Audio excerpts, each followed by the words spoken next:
Welcome guys to Viral News Malaysia hari ini. Kita mulakan dengan berita kita hari ini pada hari Khamis 12 bulan 3 2026. Kita mulakan dengan berita ini.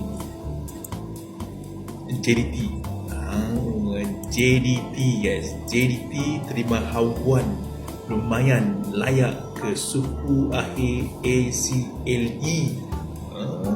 JDT guys. Okey, jom berita ni pada berita harian.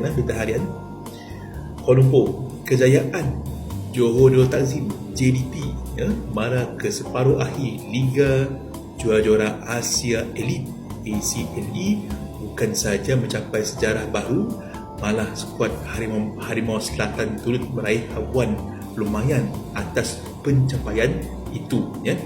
Juara Liga Super 11 kali, ini dah nak ke 12 kalinya berturut meraih US dollar 400,000, kira-kira 1.5 juta RM lah, sesulan kejayaan mara ke suku akhir selepas menyingkirkan kelab Jepun Sanfrecce Hiroshima dengan agregat 3-2 di pusingan ke-16 terakhir.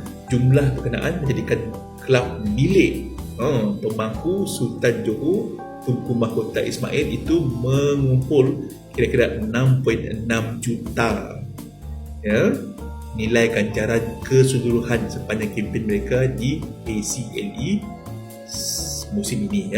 JDT sebelum ini meraih 3.3 juta bagi penyertaan mereka di kejohanan itu.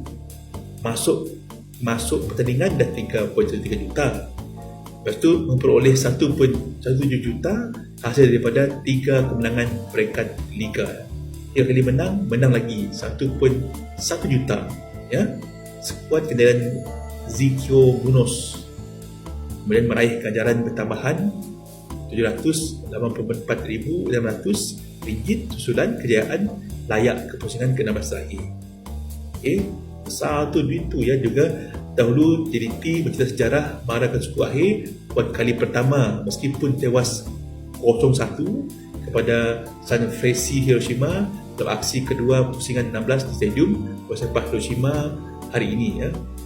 Kebolesan berkenaan menyaksikan Harimau Selatan menyingkirkan kelab Jepun itu dengan agregat 3-2 hasil kemenangan 3-1 di Raih pada aksi pertama di Stadium Sultan Ibrahim Rabu lalu. Tanya kepada JDT. Ini menyaksikan JDT membaiki pencapaian mereka di pertandingan ACLE selepas terkandas di pusingan 16 tahun lalu oleh tewas di agregat 1 kepada klub Thailand Buriram United. Tahniah JDT, tahniah. Okey, berita ini daripada Seismic.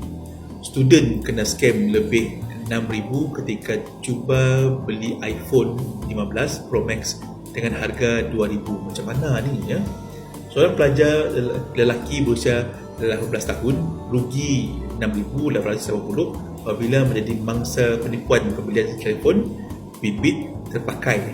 Use phone ni iPhone 15 Pro Max dengan harga 2,000. Menurut laporan berita harian, semuanya bermula ketika mangsa ternampak sebuah iklan telefon terpakai iPhone 15 Pro Max di platform China asal ni Xiaohongshu dijual pada harga sekitar 2,000 pada jam 4 petang 6 Mac.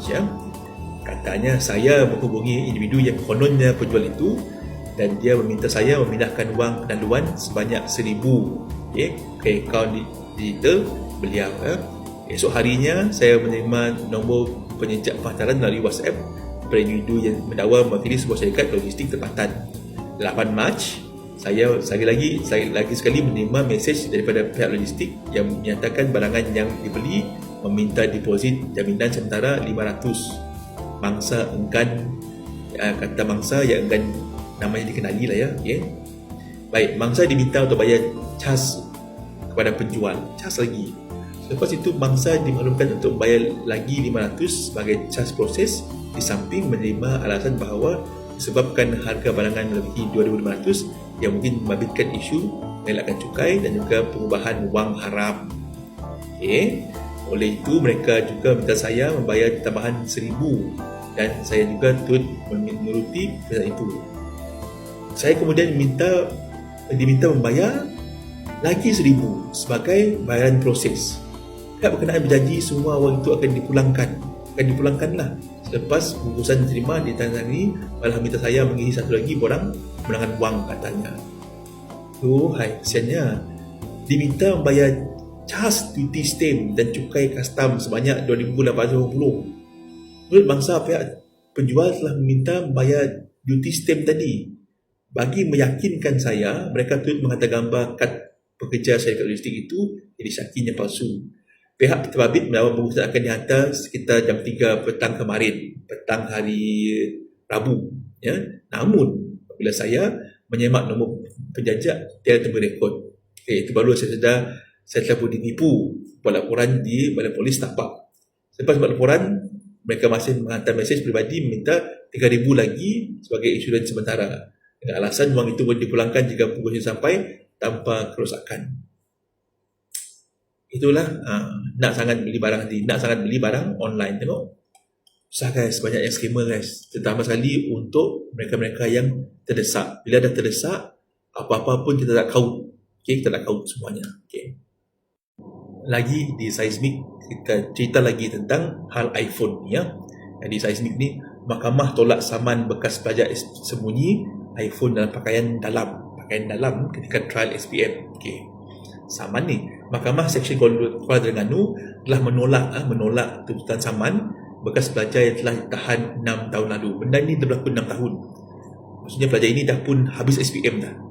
Bekas pelajar itu telah ditahan menyembunyikan telefon pintar iPhone dalam pakaian dalam ketika peperiksaan percubaan SPM di Terengganu, Hijal Perdana Malaysia lah. Menurut laporan daripada Berita Harian, Hakim Wan Nur Aklima Wan Saleh mendapati tindakan guru menjalankan peperiksaan mengejut semasa peperiksaan itu adalah munasabah dan wajar. Of course lah, peperiksaan pun. Kes ini telah berlaku 25 Oktober 2020. Pada tahun 2020 selepas ketika peperiksaan percubaan sains rumah tangga di SMK Suradungu, Terengganu. Kes berpunca daripada peperiksaan percubaan subjek sains rumah tangga tadi lah ya. Jadi hasil peperiksaan iPhone 6 yang berwarna emas itu ditemui sembunyi dalam pakaian wanita, pakaian dalam pelajar berkenaan ya. Telefon itu kemudian telah dirampas dilabelkan sebagai bahan bukti dakwaan meniru. Peperiksaan lanjut mendapati telefon itu mempunyai nota dan bahan rujukan. Berkaitan peperiksaan percubaan tersebut termasuk dokumen yang memenuhi soalan yang berkaitan kertas peperiksaan yang diduduki. Bayangkan exam tadi ya. Okey, kita skip semua ini. Kenapakah berlaku? Didakwa dimalukan di hadapan pelajar lain. Plaintiff mendakwa dia telah dimalukan oleh pemeriksa dimalukanlah kerana pemeriksaan badan kerana ia berlaku di depan pelajar lain dan mendakwa tuduhan meniru itu telah menjejaskan reputasinya sebagai pelajar dan menyebabkan tekanan emosi ya. Plaintiff mendakwa dia menyimpan telefon itu dalam pakaian dalam takut hilang jika ditinggalkan di luar dewan. Mengapa perlu letak dalam pakaian? Bukankah ada poket di baju tu? Pada hemat mahkamah, ia adalah sesuatu yang dirancang dan bukan tindakan spontan. Dah dirancang dah pun ya.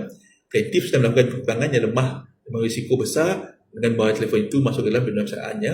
Hakim mempersoalkan bagaimana plaintiff boleh mempunyai kertas pemeriksaan percubaan lebih awal daripada beberapa subjek untuk percubaan tahun itu. Namun, apa yang lebih menunjukkan apabila plaintiff memiliki kertas peperiksaan percubaan SPM 2020. Dari mana dia dapat kertas percubaan itu?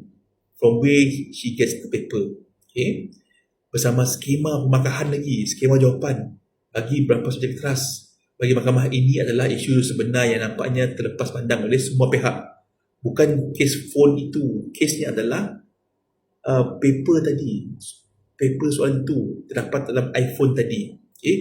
Menjawab dakwaan fitnah, hakim mengatakan ia berlaku di bawah di dewan tertutup dan hanya guru wanita yang hadir serta tiada sebarang sentuhan fizikal yang tidak wajar berlaku. Mahkamah memintakan plaintiff membayar kos sebanyak RM10,000 kerana defendant dan plaintiff telah memfailkan rayuan terhadap mahkamah tinggi tadi.